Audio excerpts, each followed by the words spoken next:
सवाल बड़ा उटपटांग आ रहा है। जिस तरह से आप एक महिला है, मुझे सवाल तो नहीं करना चाहिए, लेकिन महिला होते हुए अब हर एक महिला के साथ बताया जाता है कि एक ही इच्छा होती है, सेक्सुअल इच्छा। जिस तरह से आपने किया, तो क्या वाकई जिस तरह से अतुल उनपे लगा रहे हैं कि इस तरह से हमारे साथ बोलती थी कि मतलब मेरे साथ ऐसा सेक्स करिए, जिस तरह से था, लेकिन क्या ये सही है? एक महिला इस तरह से कहती है, एक महिला को इसकी चाहत होती है, जो क्या होता है कि ऐसा हो ही नहीं सकता है। देखिए, यही तो मैं बोल रही हूँ, नया जजमेंट, न्यू जजमेंट आ सकता है, जैसे कि निर्भया केस में आया था। अब मैं खुल के बात करती हूँ। निर्भया केस के बाद एक आया आपका 2 फिंगर टेस्ट किया जाता था, मेडिकल चेकअप वेजाइना में। जब चेकअप होता है मेडिकल चेकअप, तो 2 फिंगर टेस्ट आता था, तो डिग्निटी को देखते हुए वो हटा दिया गया। राइट टू डिग्निटी का वायलेशन हो रहा था, लड़कियों की इज्जत जा रही थी, तो वहां पे खत्म। दूसरी बात कि लड़कियों के, हम बोलते हैं ना कि बिना कंसेंट के बस सेक्सुअल इंटरकोर्स अगर हम करते हैं तो ही रेप होता है ना। अगर आप लड़कियों के प्राइवेट पार्ट को किसी भी तरीके से, आप अपने फिंगर से, अपने माउथ से, अपने टंग से भी अगर उनके बिना कंसेंट के, वो कह रही है इंटरकोर्स करो, लेकिन टंग मत लगाओ, उंगली मत लगाओ, अगर आपने लगा दिया तो भी वो रेप में काउंट होता है। ये निर्भया केस के बाद है।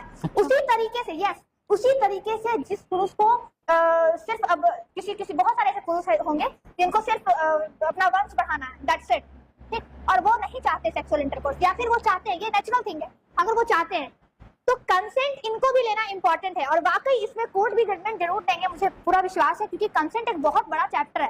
कंसेंट मतलब ये कैसी चाहत थी? अब तो बिहार के लोग पूछते हैं कि ये कैसी चाहत थी। ऐसा तो नहीं कि ज्यादा कहना नहीं चाहिए, फिल्म का प्रयोग करती थी, इसलिए इस तरह चाहत बढ़ती है। ये अंग्रेज तो है नहीं, हमारे कल्चर में तो इस तरह से नहीं है। जैसे उन्होंने कहा कि प्राइवेट पार्ट को इस तरह से करने की बात कर रही थी, अपने कांख को सीधा कही कि मतलब इस तरह से, और हमसे ये नहीं हुआ। खुद वीडियो में उन्होंने बोला भी है। तो इस तरह से चाहत कैसे रखने लगी? हालांकि बताया, वो खुद कहते हैं कि वो नहाती नहीं थी इसलिए मैं सेक्स नहीं करता था, मैं बहाना बनाता था कि क्या होता है कि मेरे सर दर्द कर रहा है। सोचिए, और उसके बावजूद भी इस तरह से वो चाहत रखी, ये कहाँ से उसके मन में थॉट आया होगा? देखिए, ये तो पर्सनल टिप्पणी है, मैं नहीं करना चाहूंगी, लेकिन बस यही है कि अगर किसी महिला हो या पुरुष, अगर उसकी इच्छा ना होना उस चीज में, तो उसको प्रोवोक नहीं करना चाहिए, वो कोई भी चीज हो। लेकिन फोर्स तो करती थी ना, अभी उनके बातों से ये लगता ना कि फोर्स करता था कि मेरे प्राइवेट पार्ट के साथ इस तरह से कर। बोलूंगी कि बहुत जल्द हिम्मत हार गए हमारे अतुल सुभाष, थोड़ा इंतजार करना चाहिए था। लेकिन ये भी है कि क्या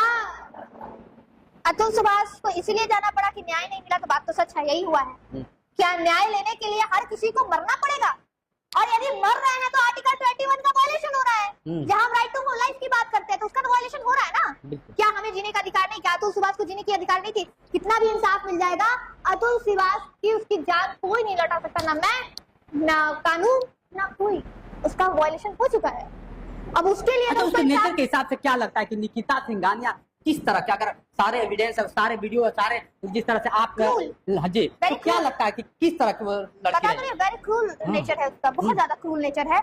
जैसे कि इस तरीके का वो, और बहुत वो हो सकता है उम्र के, मैं डॉक्टर तो नहीं हूँ, लेकिन उम्र के साथ हो सकता है इनको सेक्सुअली बहुत वो एक्टिव हो गई होंगी। क्योंकि ये बच्चा जो है, अतुल सुभाष, बच्चे नहीं सॉरी, ये जो इंसान है अतुल सुभाष जी जो थे, वो आप देखे होंगे बहुत बड़े इंजीनियर, IITian थे, तो यानी पढ़ने लिखने में उनका दिमाग ज्यादा लगता था, तो उनको इन सब चीजों में उतना इंटरेस्ट था नहीं। अब बच्चा हो ही गया, सारा कुछ हो ही गया, तो क्या ही अब कंटिन्यू करना, ये भी हो सकता है। उसके बावजूद भी इतनी चाहत, इतने सेक्स की चाहत थी उनके अंदर अतुल के निकिता सिंघानिया की, आखिर ऐसा क्या रहा होगा? अब वो तो मैं नहीं जानती, क्योंकि अब उनका पर्सनल था। अब ये तो कोर्ट में पता चलेगा कि क्या चीजें थी, क्योंकि उन्होंने जो 33 पन्ने 24 पन्ने की जो वो बनाई है, उसमें सारा कुछ लिखा हुआ है। वो एविडेंस पढ़ने के बाद ही हो सकता है कि उनको साइकोलॉजिकल बहुत इफेक्ट पड़ गया होगा, उनको वो बहुत डाउन चली गई होंगी उस चीजों को लेकर, हो सकता है ऐसी चीजें। तो ऐसा तो नहीं कि अतुल के साथ, अतुल के बाद भी मैं आपको बताती हूँ, बहुत सारे केसेस में डाइवोर्स इसीलिए हुआ है कि उनका पति उनको खुश नहीं रख पाता था। तो ऐसा भी तो नहीं खुश रख पाता, तो बाहर भी ऐसा वो गलत काम कर, जब 3 साल से जो इस तरह से बात करती है, तो बाहर क्या लगता है कि वो सही रही होगी? और तो किसी के साथ संबंध बनाए मुझे नहीं पता, लेकिन अतुल सुभाष के स्टेटमेंट के अकॉर्डिंग अतुल सुभाष का कहना है कि कोई और भी था इसमें शामिल, कोई किसी के साथ उनका रिलेशन चल रहा था। अभी मैं तो नहीं कह रही, ये तो स्टेटमेंट है ना, मैं किसी के बारे में गलत नहीं कह सकती, है ना। जब तक साक्ष्य नहीं हो जाए किसी के बारे में गलत नहीं कह सकती, लेकिन हाँ, साक्ष्य मिले भी नहीं है और इतने ही मिले हैं कि अतुल सुभाष ने ऐसा ऐसा बोला। अब फिर रिलेवेंसी देखा जाएगा कि इस एविडेंस का रिलेवेंट कितना है ना, वैल्यू कितना है कोर्ट में। तो अभी तो मेडिकल की बात यहाँ तो है ना, कि मतलब जांच करेगा कि वाकई वो चाहती थी, अब तो उसका जांच होगा मेडिकल। बिल्कुल बिल्कुल, वही तो मैं कह रही हूँ ना, एविडेंस का पार्ट है ये सब। जी। और एविडेंस को देख देखा जाएगा कि क्या सच में अतुल सुभाष के साथ ऐसा कुछ हुआ, तो उसी के बाद। लेकिन यदि सच में मैंने तो पहले